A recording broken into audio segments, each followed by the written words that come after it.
So welcome and thank you for joining us this evening for this event, Introductions to Local Politics, Young People's Q&A.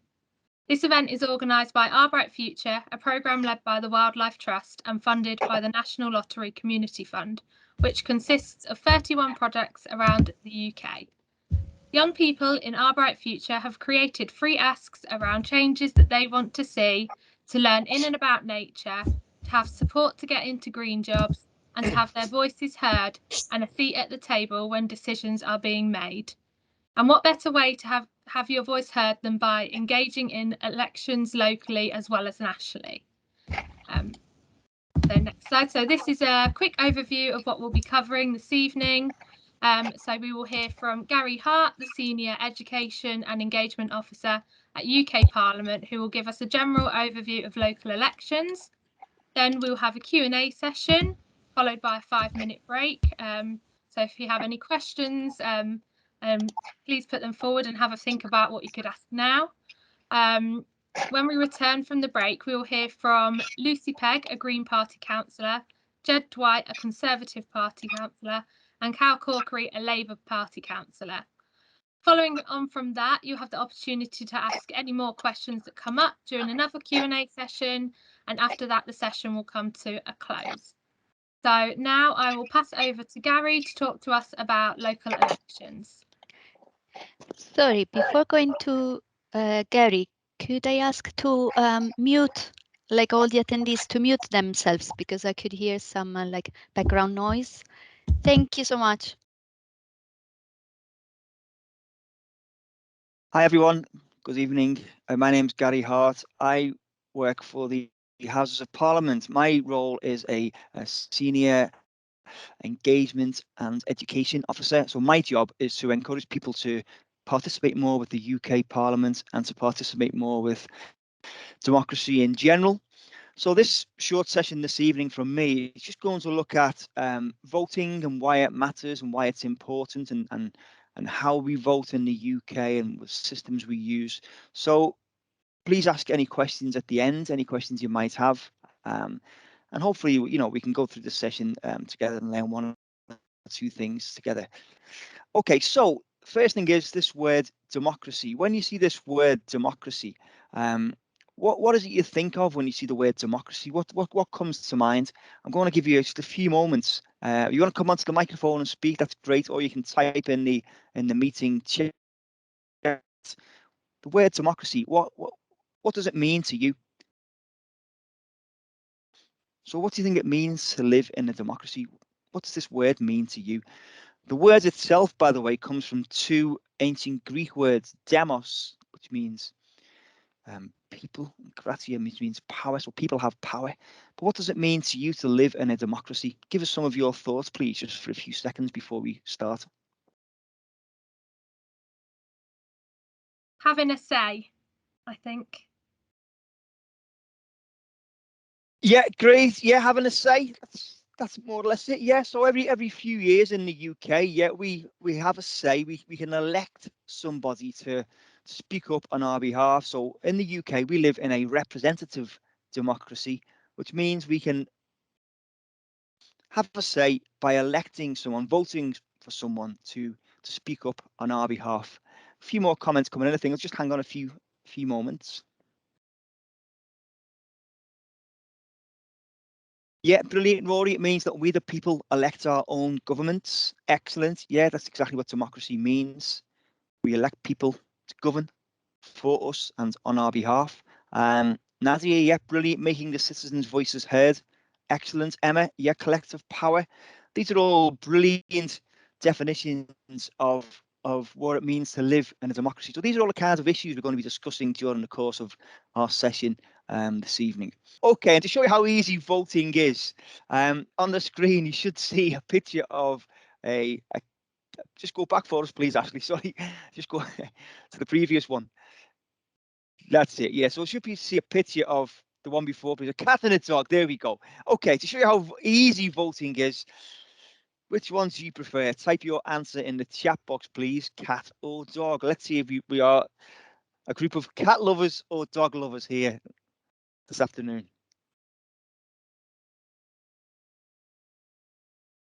Oh, so it looks as if we are a group of cat lovers this afternoon. Definitely cat lovers. Yeah, Tony's got 3 cats. Cat. Okay, so it looks as if cats have won our election, our vote here. So we can say as a group we prefer cats over dogs. Simple, silly vote. Next one, please, Ashley. This one's a bit more difficult. Okay, so you wake up in the morning, have that first cup of tea. Which way do you cut your toast? Oh, do you go from diagonally, corner to corner, down the middle, or long ways? 1, 2, or 3. Type 1, 2, or 3 in the chat, please. Let's see which way you cut your toast. It could be of an evening as well, of course. 1, 2. Yeah, Rory, I'm like you. I eat the slices whole as well. I must admit, I don't cut them up in the morning. Just pick it up and eat. Yeah, excellent. So nobody's going for number 3. No one's chosen number 3. It looks as if I think number 1. I think it looks as if as a group we've had a majority vote and we've decided that we cut our toast from corner to corner. Apart from a couple who eat the slices whole, like Ashley and myself. Okay, next vote, please. Our final vote. Thanks, Ashley. All right, this one's a lot more difficult, and I realise it's just coming up to evening meal time, so I apologise for this. What's your favourite biscuit? 12 options this time.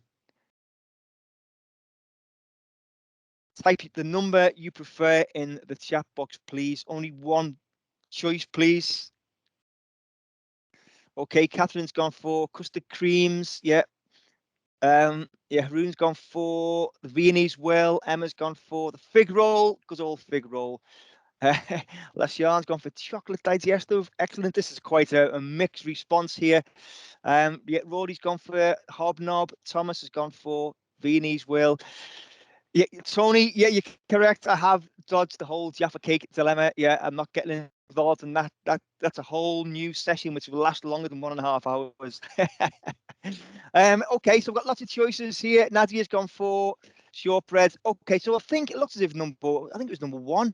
Number 1 won our election. Okay, so as a group, you can say our preferred biscuit is chocolate digestives. Okay, these are silly examples, obviously, but what we're doing, we're seeing some options and we're having to think about these options, and then we are making our choice and casting our vote. And that's basically what we're doing when we have an election, isn't it? We go along, we look at the candidates, we assess the various political parties, what kinds of things they promise us, what kinds of issues and policies are in their manifestos, and then we make our decision and cast our vote. So somewhere by you live, there will be a community centre or a primary school, maybe, where people will go along to polling station and cast their vote. Now, we have local elections every few years. We have a UK general election. It should be every 5 years for a general election. It often takes place before 5 years. But we're going to look at what happens to voting. Okay, next slide, please, Ashley. Okay, before we progress, quick question to you all again. When it comes to voting, in order to register to vote in the UK general election or for local elections, how old do you think you need to be? Do you think it's A, 18 or over and live at an address, 18 or over and have an address, or C, be 16 or over and have an address? And this, I'm only referring to England here, by the way.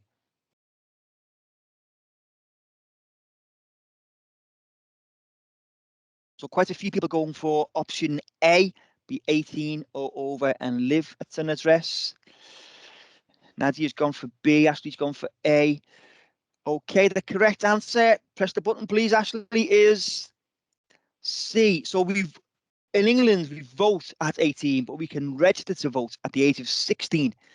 So when it comes to taking part, using your voice and having your say in the democratic process, you need to be on the electoral roll. Now, this takes about 5 minutes of your time. There's a big push on at the moment, actually. So next slide, please, Ashley. There's a big push on to encourage people to register to vote.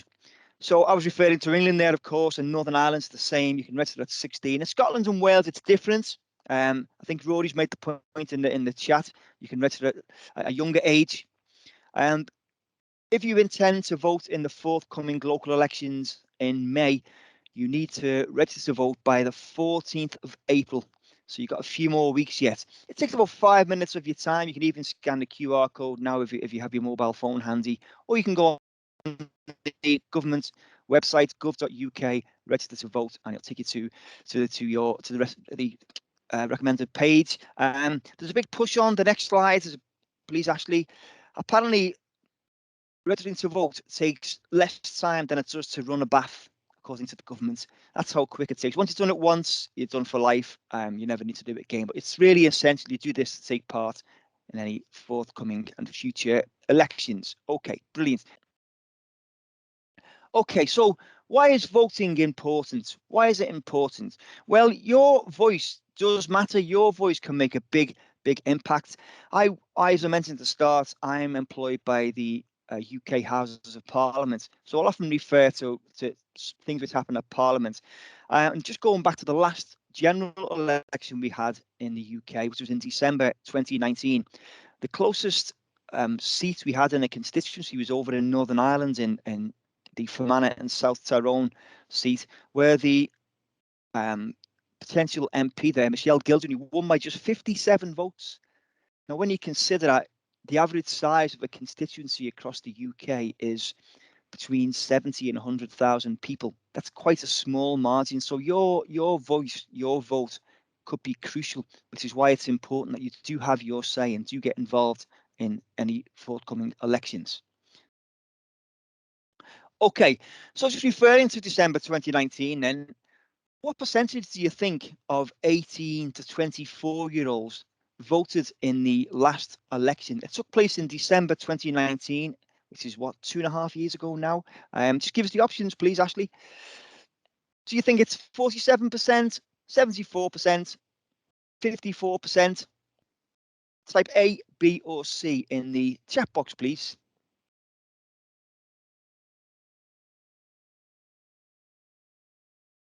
So quite a few people going for B, 74%, the high option. A few people gone for C. A few people like Eleanor, Nadia, Emma have gone for option A. So well done to you people. Thanks, Ashley. The correct answer is 47%, which is really low. So less than half of 18 to 24-year-olds who were able to vote in the last general election didn't, which is quite an impact. Okay, so just thinking back to December 2019, I'm just going to give you a bit of information about the UK Parliament before we look at the voting systems we have when it comes to local elections. Another question for you all: how many MPs are there? On the screen, you see some options: 538, option B 629, C 650, or D 714. How many MPs do you think there are at the UK Parliament? Quite a few people going for various options, A's, B's, and C's. The correct answer, thank you, Ashley, is option C, 650. 650 MPs are elected at the UK Parliament when we have a general election. Okay, and just to give you a breakdown of what happens in December 2019 before we go into local elections properly. This is on the screen, you'll see a map of the UK, which is slightly skewed. This map is divided up into 650 hexagonal shapes. Each hexagonal shape is a constituency. So there are 650 different constituencies on this map. The colours signify which political party was elected in each of those 650 constituencies. So you can see a lot of blue, a lot of red. Just press the next. Thank you, Ashley. Yeah, and one more, please. Brilliant. That's it. So you can see the Conservative Party had the most votes, had the most MPs elected. They had 365 MPs elected. Labour Party came second with 202 MPs. The SNP, who obviously only have MPs in Scotland, came third. And then some of the smaller parties, you can see the numbers of MPs they had elected on the left-hand side there. So that gives you a sort of visual sort of overview, really, of how the parties did in certain areas. You can see lots of blue, lots of red around London and South Wales and towards the northwest of England and the northeast of England, but generally it's blue. So the Conservative Party won the election in 2019. Therefore, the leader of the Conservative Party, Boris Johnson, he maintains his role as Prime Minister. And just to give you a quick overview of what happens at the UK Parliament. The UK Parliament consists of two separate chambers, the House of Commons and the House of Lords. The House of Commons is the place with the green benches. The House of Lords is the place with the red benches. We only elect MPs to come along to the House of Commons. We don't vote for people to go along in the House of Lords. They are appointed, usually by the Prime Minister, on various recommendations. 650 MPs in the Commons and over 800 members in the Lords. So quite a lot of people who make decisions on our behalf. Okay, so just referring back to that December 2019 election then, quick question for you all.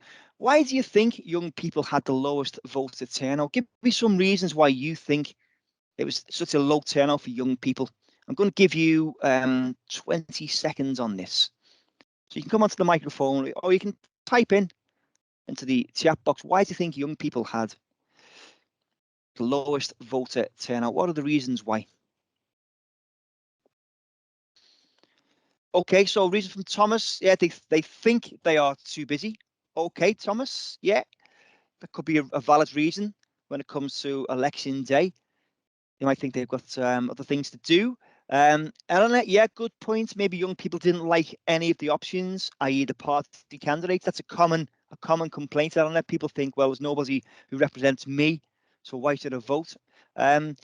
Yeah, Haroon, they might feel like the election doesn't affect them. Yeah, a lot of young people do, especially young people who maybe feel detached from politics. Maybe they live in the northern part of the UK and so on. They don't feel as if the election affects them too much. Of course, we know elections do, because as we've seen during our brief presentation, it's important to have our say in the democratic process. Actually, yet they don't feel like their voices are being heard anyway. Yeah, often people think, what's the point in voting? But hopefully, by the end of this session, you'll all feel that you'll know why it's important to vote. I think Nadia has their hand up. Oh, sorry, my apologies. Go on, Nadia. It's fine now. I just said in the chat, maybe they don't think it's important and they don't know what the local elections is about, like not have a knowledge about it. Yeah, that's a good point, because obviously when we have a general election, it's a national occasion and everyone's aware when that date is, but local elections can take place different times, can't they? Some councils have local elections every couple of years. Some councils have local elections every year for 3 years and then don't have one in the 4th year. So it varies all the time. So yeah, there's probably not as much media attention, which is maybe why young people do not get involved as much in local elections. That's a really good point, Nadia. Okay, so just fast forward, please, Ashley, to the next couple of slides, please.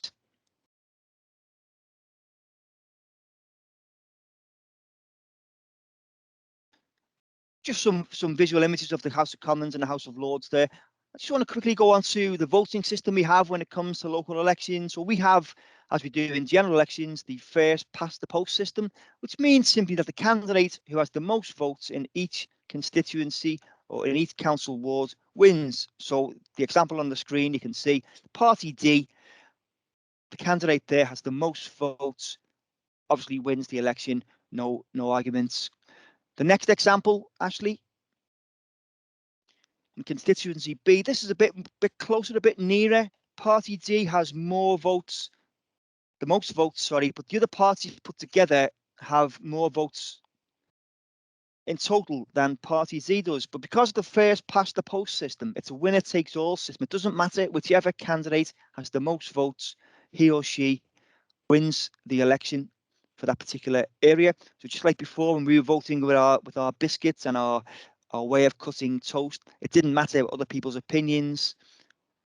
It was the votes which the most votes won the election. And that's the system we have when it comes to UK politics. We do have different types of votes at different stages and different parliaments across the UK. But when it comes to local elections, just we can see this first past the post system is the one we use. It's simple. People know where they are with this system. Whichever candidate gets the most votes wins the election.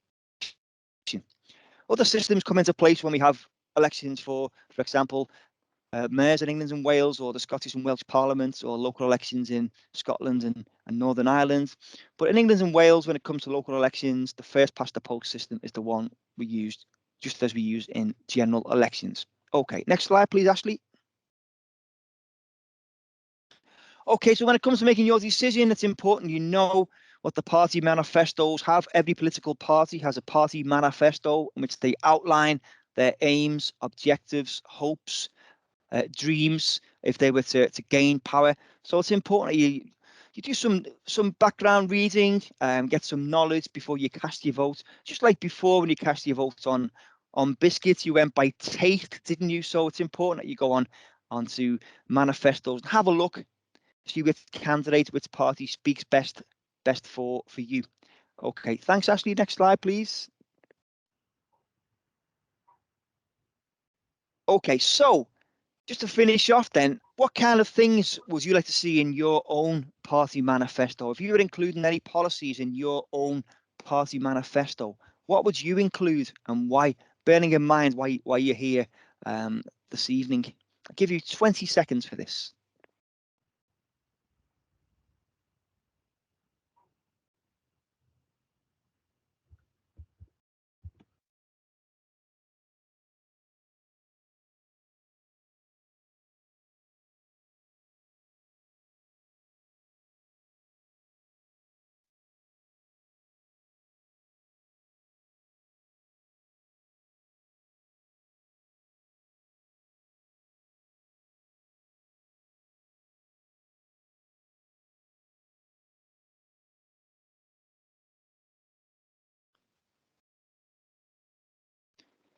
Okay, so some ideas coming through, some policies coming through. So Haroon says human rights, environmental issues too. Thomas, better public transport links. That's a big issue at the moment. Yeah, it was help to combat climate change. Yeah. Rory mentions a plan for a zero carbon way of life that would create jobs and make sure no one suffers as a result. Yeah, excellent ideas. So when it comes to local elections, have a look what kinds of issues the candidates are discussing or planning to implement if they were elected, and then you can obviously make your decision and cast your vote accordingly. Okay, listen, that brings me towards the end of my presentation, really. If you just fast forward to the last slide, please, Ashley. Do we have any questions at all before we progress to the other speakers?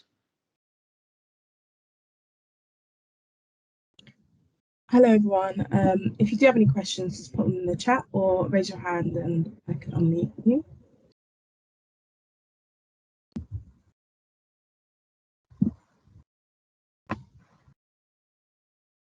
Okay, listen, thanks for listening to me. I hope you enjoy the rest of this session. There's some really interesting speakers to come up. So if there are any questions you think of, I'll stick around and I'll be here till the end of the session anyway.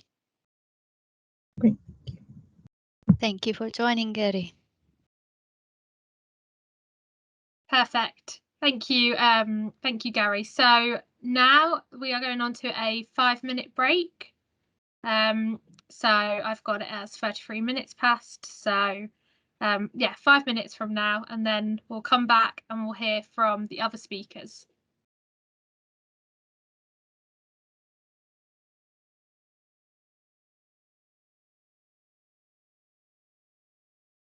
Hi everyone, welcome back.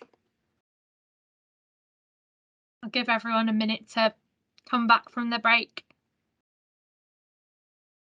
and then we'll move on to the next speaker.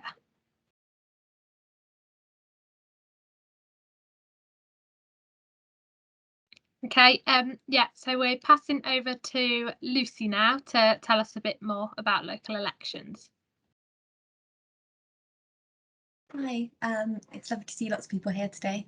I'm here in two capacities today. I'm here, one as I work for the wildlife trusts, who obviously run or lead on Our Bright Future, where I am a public affairs officer, which basically means that I talk to politicians, often in Parliament, about why they should protect nature and the environment.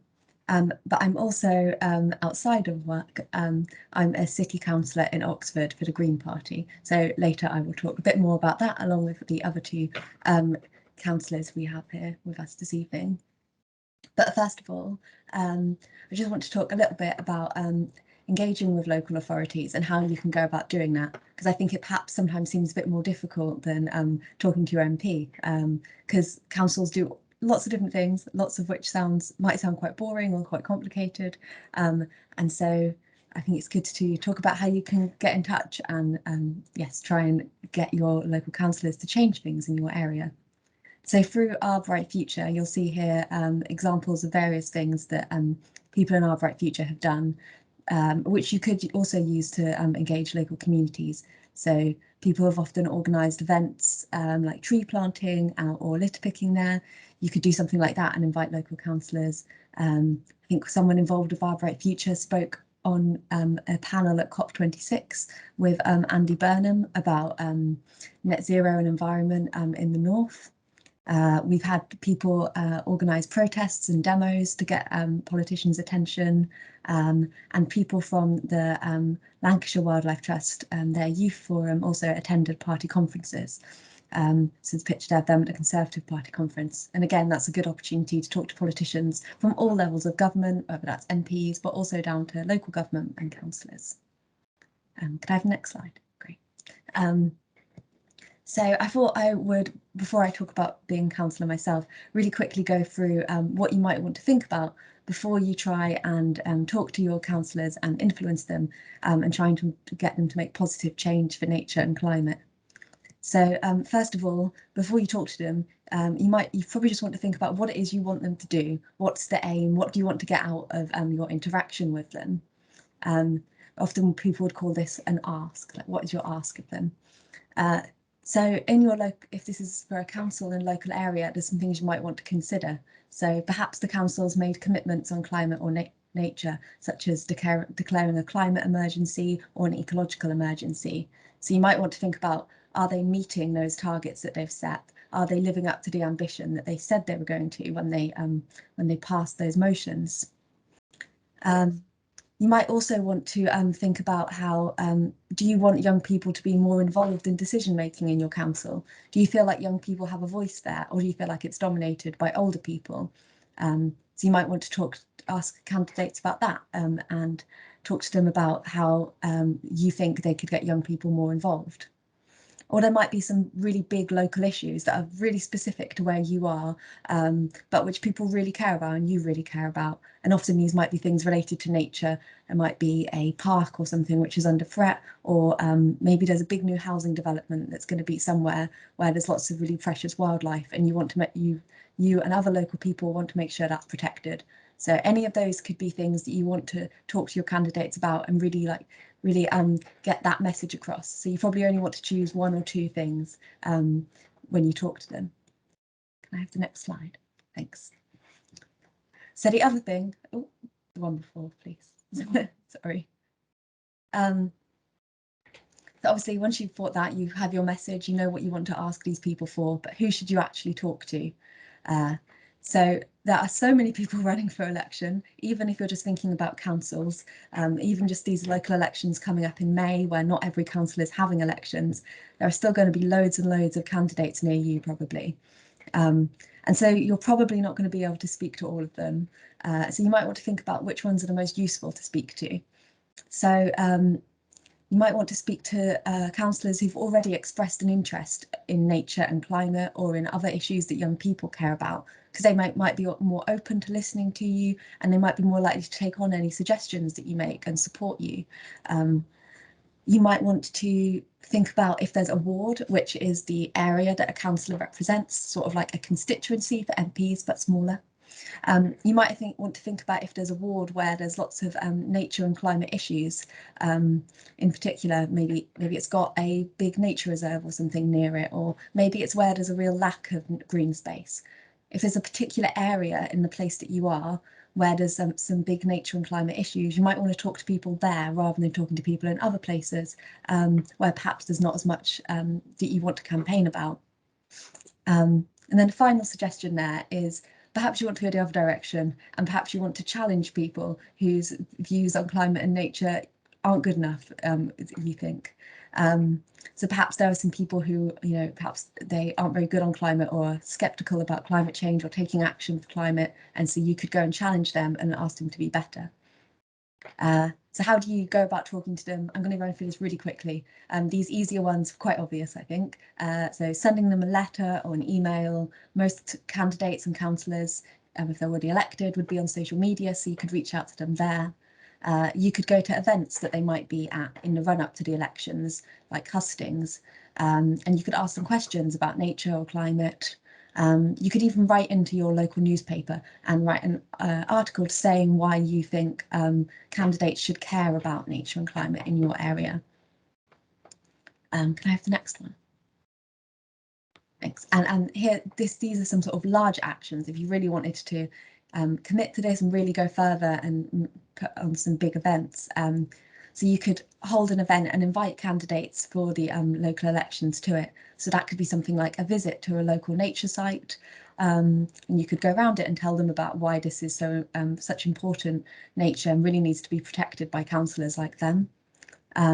You could ask candidates to attend a meeting of a nature or climate group, one that you might be involved in. Or you could arrange a protest of some kind if there's sort of a particular issue, and you could get some media attention maybe through that. You could also have a hustings or a roundtable on young people and nature, which you could arrange yourselves. Or you could ask candidates to sign a nature pledge, pledging that if they get elected, they will stand up for nature and do what they can to protect it, which is something which our wildlife trusts often do.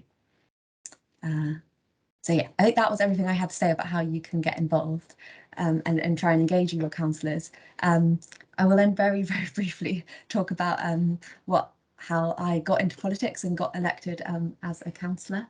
So I'm 26, so I'm probably a bit older than some people here, but as a councillor, that's still relatively young. I'd say that in Oxford, we are really lucky that we have a lot of young councillors here. So one of my fellow Green Party councillors is also under 30. I think we have at least 3 Labour councillors who are also under 30 as well. So actually, young people are probably a lot better represented in Oxford than they are in other places around the country. Often the average councillor will be 50 or so. Yeah. I got into politics like a lot of people when I was at university. Perhaps it's not surprising that I went to university in Brighton and became a Green. And I was involved in things like campaigning to get Caroline Lucas re-elected. I was involved in my university Green Party society. And then after I graduated, I got more involved in local politics in Nottingham and London and Oxford, where I was living, and started looking at what the council was doing and issues that we wanted them to improve on. I'd say that if you are interested in getting involved in politics as a young person, or maybe you'd like to be a councillor one day, that getting involved with the youth wing of whatever political party it is that you support can be a really great way of getting started, and both like meeting other people who are interested in the same things as you and want to do the same things, and also getting really great support and upskilling yourself so that you can go on and get elected or be a really effective campaigner. So I was involved in I had a place on the Young Greens 30 under 30 programme a few years ago, and that was like a really amazing opportunity to get better skills that I've definitely used as a councillor.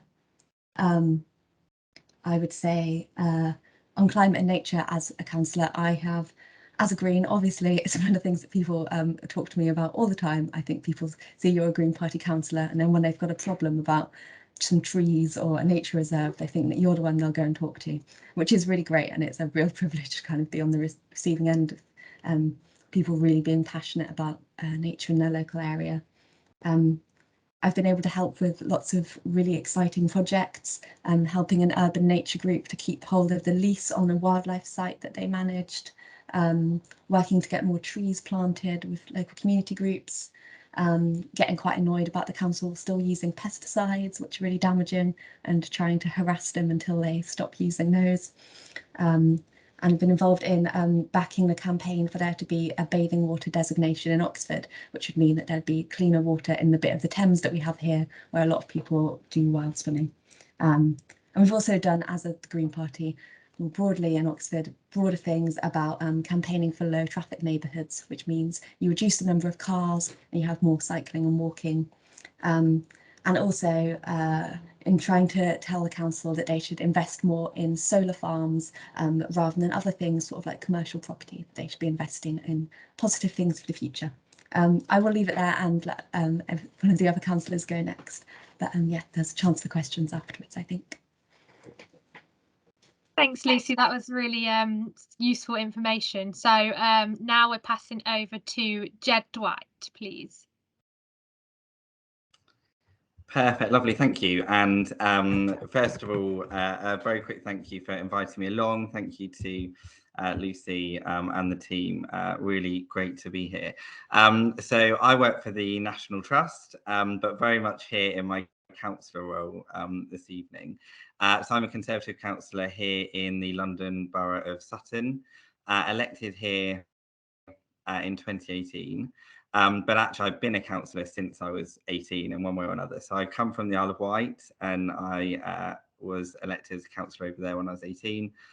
When I moved over to the mainland, island phrase, when I moved over to the mainland to work for Maria Caulfield, who is the MP for Lewis, I moved to Haywards Heath. And was duly elected in a by-election. They snapped me up really quickly, stood as a by-election candidate in Haywards Heath and was elected there. And then moved up here to live with my partner, and obviously stood down in Haywards Heath. They had elections here the following year, and then was elected as a councillor here. So I'm very lucky really to have been elected on 3 different occasions in 3 different places. And so you see the different work that goes on different layers of local authority and councils. And I have always loved nature. When I was growing up, I loved bird watching, actually, was my thing. Was very lucky to grow up in a very, very rural part of the Isle of Wight, which has a very beautiful area of National Trust land in Newtown on the island. And so actually nature and the environment has always been a passion of mine. And I think living now up in a London borough, I think it's even more important. I think access to green space is incredibly important. I think looking after that green space in a way that's good for nature needs to be recognised. And so the kind of things that I do, so we have done tree planting, and I will give a shout out to the Mayor of London, because it was thanks to funding that he provided that we were able to do that. So we have a Lib Dem council here in Sutton. I'm a Conservative councillor, and that funding came from a Labour mayor. So a bit of cross-party working on that one. Planted lots of trees in an area called the Daisy Fields in my ward, which is really welcome. Something else I've done is obviously lots of litter picks. Litter is a real issue, and it's 2-pronged, because on the one side, it's trying to change behaviour and make people realise that it's just not acceptable. We have lots of bins around this area. There have also been some issues around bin collections, and then if they're left overnight, we tend to find animals will unsurprisingly get in and chuck it all over the park, and then create an issue. So litter picking is something that I do fairly regularly in my community. And then the final thing really that I'm involved in as a ward councillor is river cleans, because we have a stream that runs through my ward. So we've done some river cleans there with the Rivers Trust, which has been really beneficial, really useful. There's actually more that we can do on that. We have the River Wandle that goes through the borough and goes through some of our beautiful parks. So again, that's really important to make sure that is kept clean and tidy. In terms of nature, we're really lucky. So we have kingfishers, for instance, which I'd never seen before up close before moving here. Such an array of wildlife and kind of waterfowl and things like that. So I feel very lucky, and we are, although we're in London, we're on the outskirts of London, we're a very green borough with lots of tree-lined streets and things like that. So another priority for me as a councillor is making sure that if trees are taken out because they are dying or there's something wrong with them, they've got pests or something, that those trees are then replaced, because they're really good for nature. But also, and working for the trust, you know, we talk about this a lot. It's good for nature, but it's good for us as well. It's good for mental health. It's good for well-being. And mental health is something that I campaign on a lot. And so it's a kind of two-edged sword of importance in that way. And then this evening, so after this, I've got my Environmental and Sustainable Transport Committee, which I sit on for the Conservative group here. And we talk about, we discuss lots and lots of things. Lucy mentioned about the road closures, as they're called here, probably unfairly. But we've had those here. They have caused some issues, and I think how you roll those out is really important, working with local communities to make sure they're on board. So as a policymaker, I'm always very aware that you have to take people with you, and I'm sure the panel will agree with me on that. You have to take people with you on a journey, because otherwise you will just get kicked back, which is unhelpful. And I think lots of people recognise the value of closing off certain roads, etc. But the community has got to be on board with that. Otherwise, it's just never going to work. So, so I'm always very aware of that as a local councillor, that my role is to represent the people in my ward as much as it is to improve the borough as a whole. And I always kind of lead on that. So in terms of getting involved, I mean, Lucy covered it brilliantly. I think the way I did it, so I started campaigning with the Conservatives when I was 15, so it was unusual, I admit it. But, you know, if you have kind of political leanings, then I would really suggest that you get involved with your local party and get involved in their campaigns. If you're not really at that stage, then get involved in some of the local community campaigning. If you live in a rural area, get involved with what your local parish council are doing, because they tend to not be that political. So it's a really good way to get involved. But I'll end there. Thank you all for coming. Really appreciate it. I hope it's been useful. And yeah, I'll be around for any questions afterwards. Thank you, Jed. And then passing over to the next speaker, who is Cal Corkery. Good evening, everybody, and thank you for the invitation to say a few words. As introduced, my name is Cal Corkery, and I'm a Labour Party councillor in Portsmouth, just over the water from the Isle of Wight. I guess, I mean, one of the things I wondered when I did get invited is whether I am a young councillor. I know the Labour Party and the trade unions that I tend to be involved in use different definitions, some of which is under 27 or under 30, neither of which I fit because I'm just 30 now. But then I also looked up the Local Government Association definition of a young councillor, and they deem it to be anyone who's under 40, which I think probably says quite a lot about the age profile of most councillors around the country. So if we take the LGA's definition, then I am a young councillor anyway. In terms of how I got into politics, I think it's probably fair to say that I grew up in a fairly political household. My parents had backgrounds in various forms of grassroots organising and community politics. Before them, my granddad was an Irish immigrant that came over in the 50s to try and find work, and ended up being a trade union rep in various Midlands car manufacturing industries. But that being said, having grown up in a kind of political environment, I always had a slight interest and kind of knowledge of it, but it wasn't really until I left school and went to college, chose to study politics A-level, started looking into it in a bit more detail. And this also happened to be around the time that the coalition government was proposing to triple tuition fees, which at the time was a massive issue for young people, particularly young people my age who were hoping to go to university and were now faced potentially with this massive increase in the fees that they were going to be charged. So it was a very, I think, a politicised environment for someone of that age at that time. And I became involved in the student movement at that point, attended demonstrations and did what I could locally in Portsmouth to try and kind of campaign for the right to free education. I then did go on to university.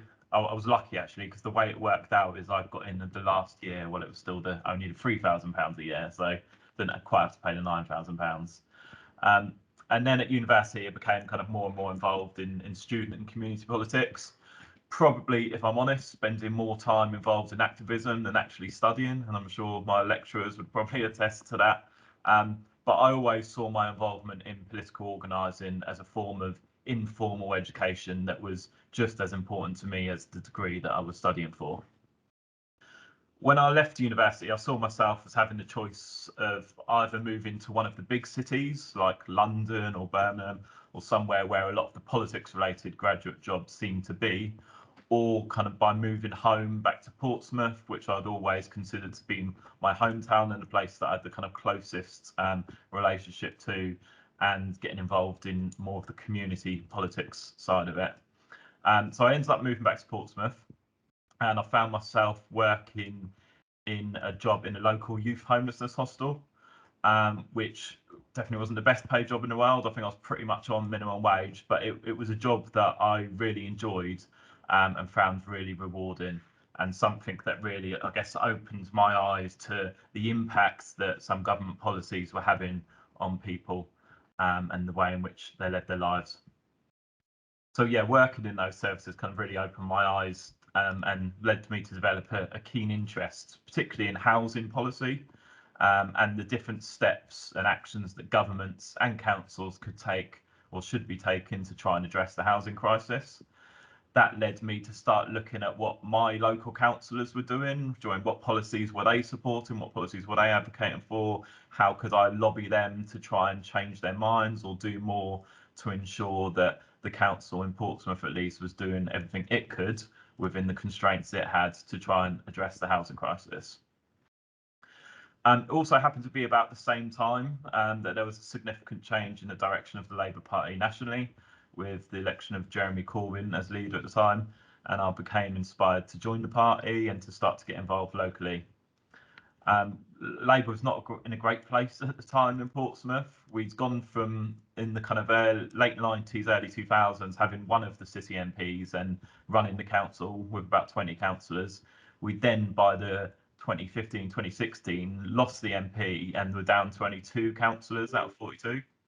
But all of a sudden, there was this kind of upsurge of people who were joining the party and getting more involved, and we started to rebuild our support. Then along came the 2017 general election, and I found myself as one of the more active young members being given the role of coordinating the youth and student side of the campaign.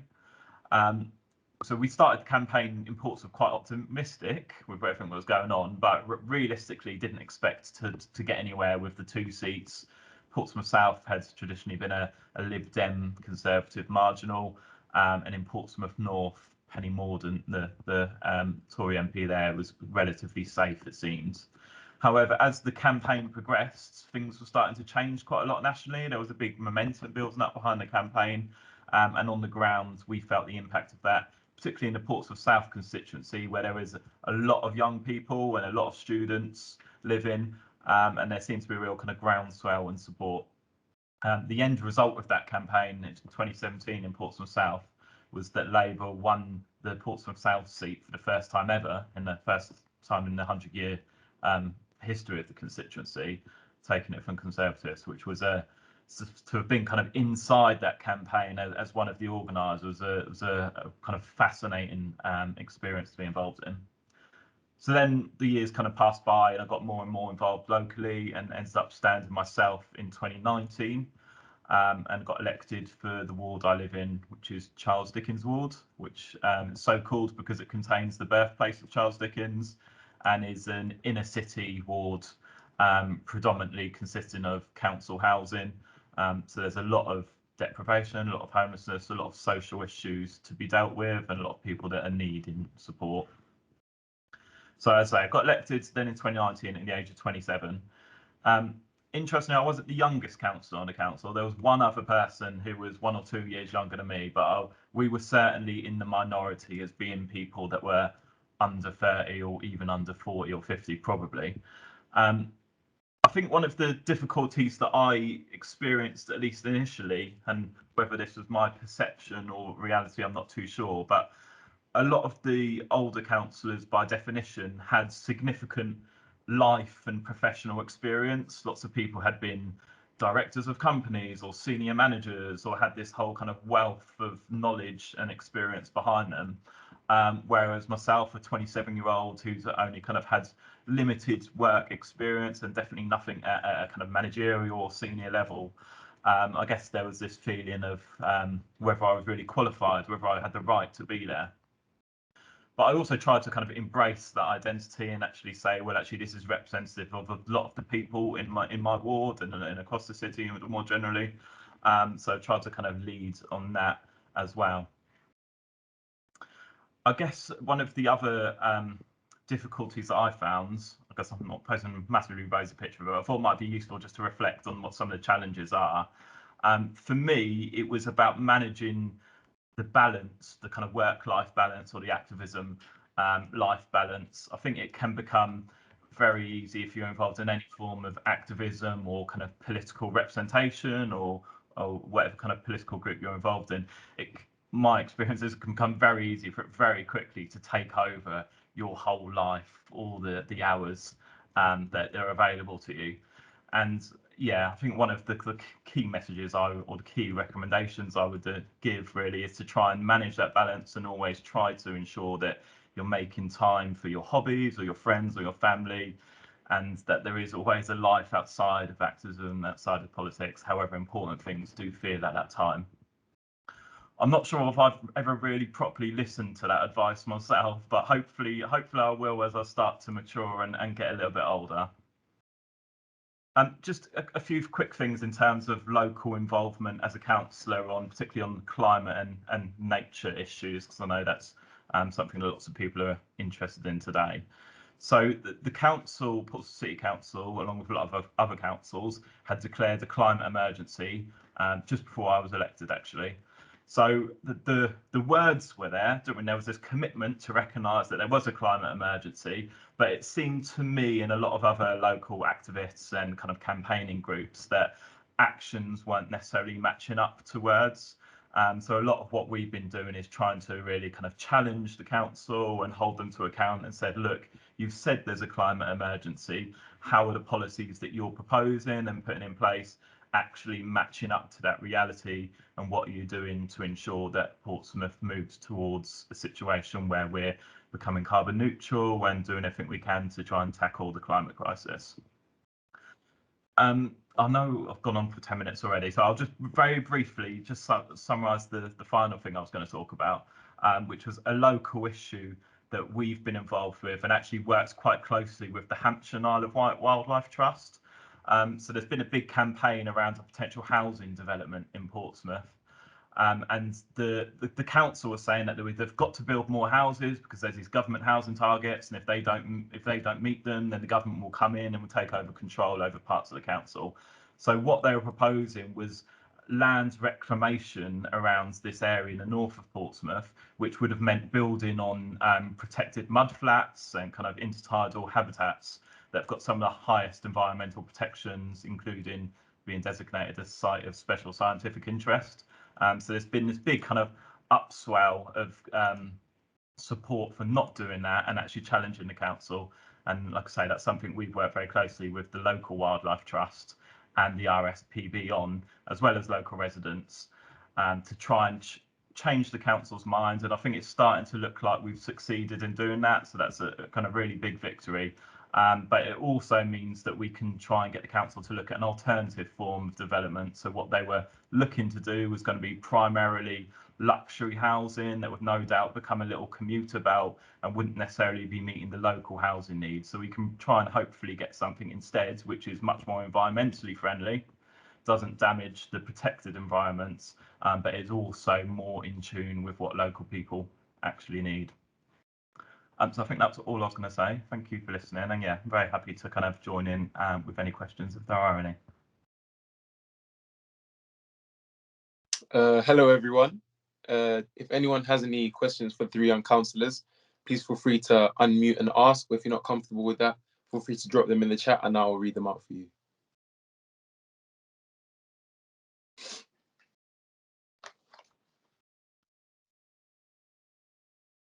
I have a question. Yeah, feel free. When going into politics, especially as, let's say, a young woman or somebody who's not typical, like non-white young man, it can be quite challenging and quite overwhelming, and I've known this from some youth MPs. So what advice would you give people kind of wanting to step into politics and kind of overcoming those barriers and overcoming kind of that emotional, what's the word, challenge as well, becoming a councillor? I guess I could talk about being a young woman and going into politics. It can be a bit scary. There's definitely some situations around when you're campaigning around safety and stuff where you are like, oh, just you know, you do have to think about your personal safety and things. And you do occasionally get responses on a doorstep if you're sort of campaigning and talking to people where you just have to like walk away and you know, just leave it. It doesn't matter if everyone agrees with you. It doesn't matter if everyone likes you. I'd say one of the best things to combat it though is making friends, having connections with other people who are in your situation. So I'm really, really lucky that the other person who, there were 2 seats in the ward that I'm a councillor for, and the person running for the other seat and who is running again in these general elections is another young woman, and she's amazing, and it's really great to have another person there supporting you. And again, like there's some of the Labour councillors on Oxford City Council that I'm friends with, and we can, you know, party politics aside, share those experiences of things that happen. And when, you know, as a woman, a young woman in particular, I think often people don't think you know anything. They really underestimate you. They, you know, people assume that you're naive. And so I think it can be really good to just kind of share those experiences and have it acknowledged. But I think you can also kind of use it to fuel you a bit and be like, actually, no, I'm not, and I do know what I'm talking about. And you know, this person who's maybe not being very nice to me or has is actually I can do this and I can stand up there and do that. And you find yourself doing things that would have previously terrified you. Like I was spoke on a picket line last week, and that would have terrified me probably even like a year ago, because I only got elected in May. But you find yourself just being thrown into these situations and dealing with them because you really want to do your best. You've been elected by local people, and you really want to follow through for them. And yeah. I was just going to add to that. So I've been really lucky to work for 2 female MPs. So Maria Caulfield and Mims Davies. Maria in particular from an unusual background. So she is a nurse, still a nurse, from a very working class background, not your typical Tory MP, to be honest. I know, so for instance, in the Conservative Party, we have Women to Win. We also have the CWO. Both of them basically nurture women in the party and support them through to being councillors, to getting onto their executive, and obviously to becoming MPs as well. And I'm sure that the Labour Party, the Green Party, the Lib Dems have similar organisations. So I think getting involved with those kinds of organisations is really important as well. And whatever political party you end up getting involved in, I've always found, and I've always tried to be this person as well. There are always people out there who are really keen to bring young people into politics, really keen to bring women into politics, really keen to bring people from different backgrounds into politics, because actually it makes our politics and it makes our policy and our representation so much better. And I think because I've worked for female MPs, I'm one of those people that I literally go out my way really to try and do that, because I think I see the value in it. I see what an amazing job they have done for their communities. So I can understand why, particularly with councillors, you know, I'm 30 as well, and you know, the average age on some councils is probably like 50. So it can seem daunting, and you know, this idea that they're all old white men is not helpful, and some councils are like that. That is the case. I will say that some of these people actually are really helpful, and I'll give an example. So Nicholas Soames, who was the MP for Mid Sussex until the last election, grandson of Winston Churchill, you know, a grandee, but actually was known in Parliament for being really supportive of new female MPs coming into that place, supporting them to know how it works and everything. And one of his best mates was Jess Phillips while he was there. So I think that cross-party working is definitely there, and that includes getting young women into politics, whether that's as councillors or into Parliament as well. Thank you very much for that. Roberta has asked, what's the best way to get informed about council activities?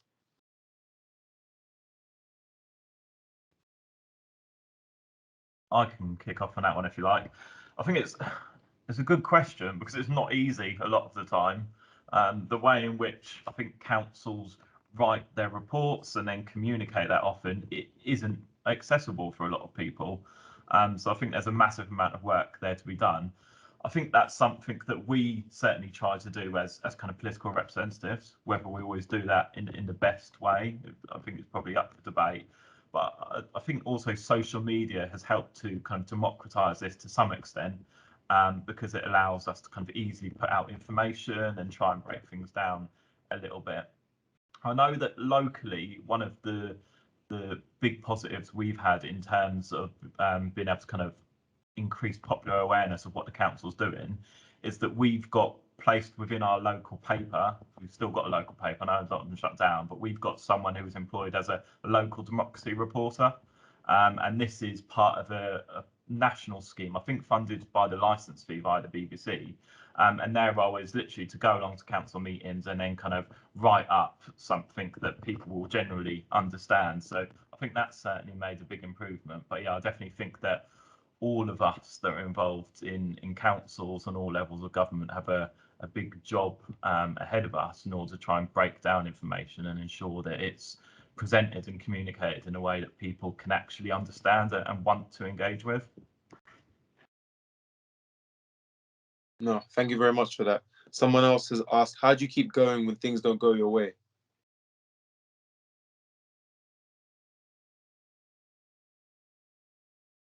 I mean, I'm happy to answer, I guess. Yeah, go on, Lucy. Yeah, go on. I was gonna say, I mean, it's probably one of the more difficult things. It is you have to kind of develop a certain resilience and just keep going. I think having community groups and people behind you who you know believe in you and believe in the cause that you're fighting for, because it's never just you as a councillor doing something. You're generally also working with all of these other people, and knowing that they're behind you and that other people are out there and want you to succeed really helps you to keep going. But it definitely can be a challenge when, you know, when things that you really believe in and you really believe are right, you're not able to get them through. And I say that as someone on an opposition party that only has 3 councillors. So, you know, we can talk about all of these things that we want done, but the ability to get that done is often quite limited. So yeah, I think you're also finding solutions, you know, working cross-party, you know, giving good case studies and examples of why things should happen. Thank you for that. Someone asked, I'm interested in studying an environmental politics course at university. Do you think there are any additional activities or learning I can do to complement that?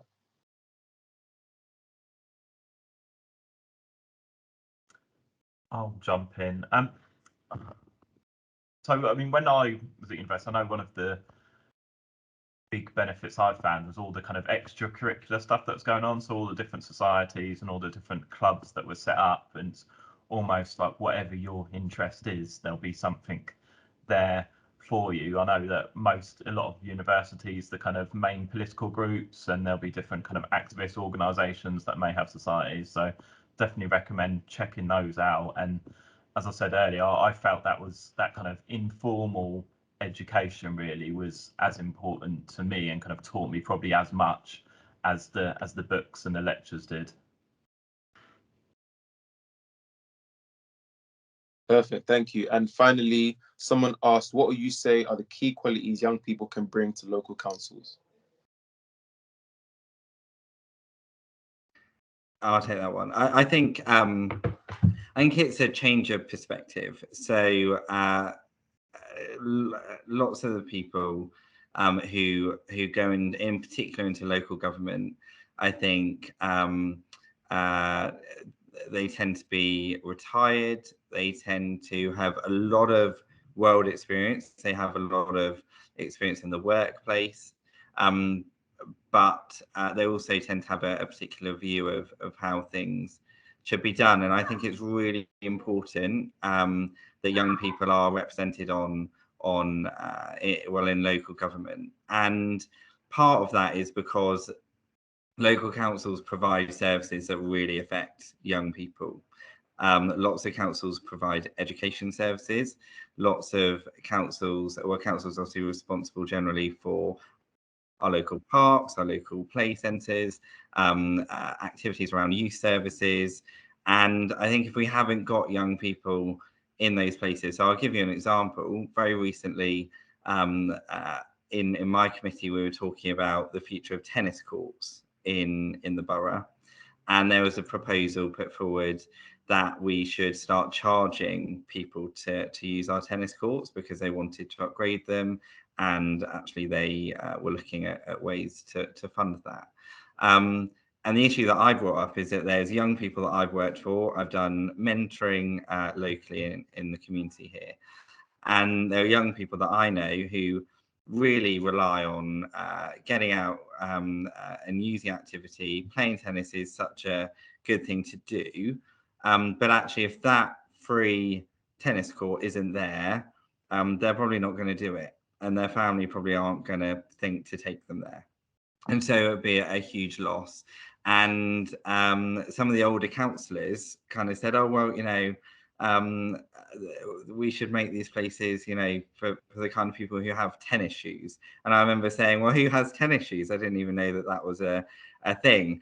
Particularly, just for young people who just want to literally hit a ball around, have some fun, really good for activity and stuff like that, and friendships. So that's why I think, and that was just one really tiny example of where I think having a younger person who's done something like mentoring with a young person and seen how valuable something like that is made a difference. And actually that policy wasn't taken forward because I made that argument.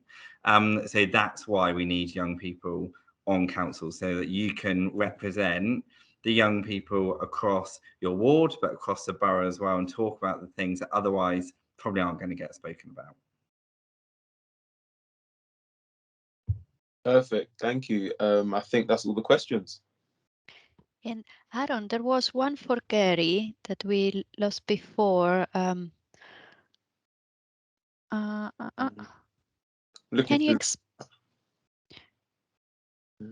and it's can you explain a bit about the different timings of local elections versus general elections? How and why the terms differ?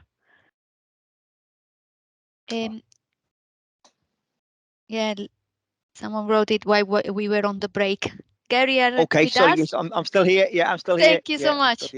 Okay, yeah, okay. So general elections should take place every 5 years to set in statute. So the next general election is due on the first Thursday in May 2024. So they should be every 5 years. But as we know, it's not always 5 years. Sometimes if Parliament decides to hold an election earlier, that can happen. If 2/3 of MPs vote in favour of an election taking place, that could happen.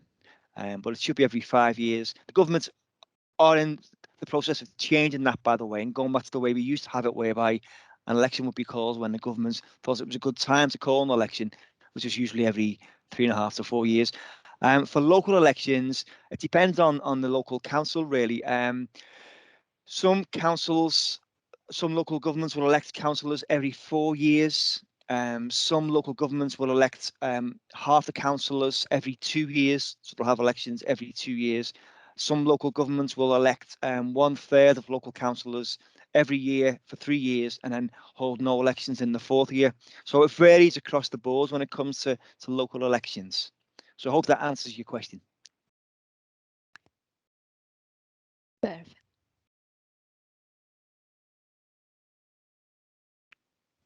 I think there's just another question that's come into the chat. So what advice would you give to someone who is about to graduate from uni and wants to possibly get involved with or work with council in the council?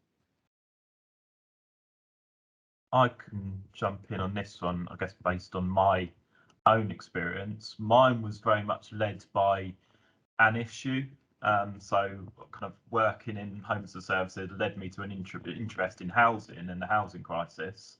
And that kind of then allowed me to look at a very specific part of the council and council policy and try to almost start developing not an expertise, but a particular interest in that one topic. And that seemed to work quite well for me from a kind of campaigning and activist perspective, because you can then start almost to build a kind of a platform or a basis around one single issue. If you've got something that interests you, obviously it doesn't necessarily need to be housing, it could be education, healthcare, social care, all the different services that the council is responsible for, or even a local issue maybe that's specific to your area or a part of your local authority.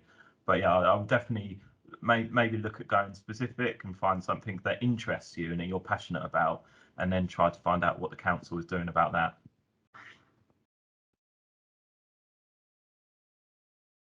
Perfect, thank you.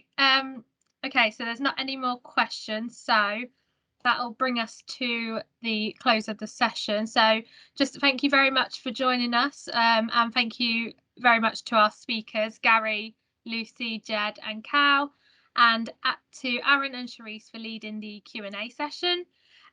So we'll be following up with the recording of this session, and I'm just going to put a link in the chat now to our toolkits. So there's a link in the chat there.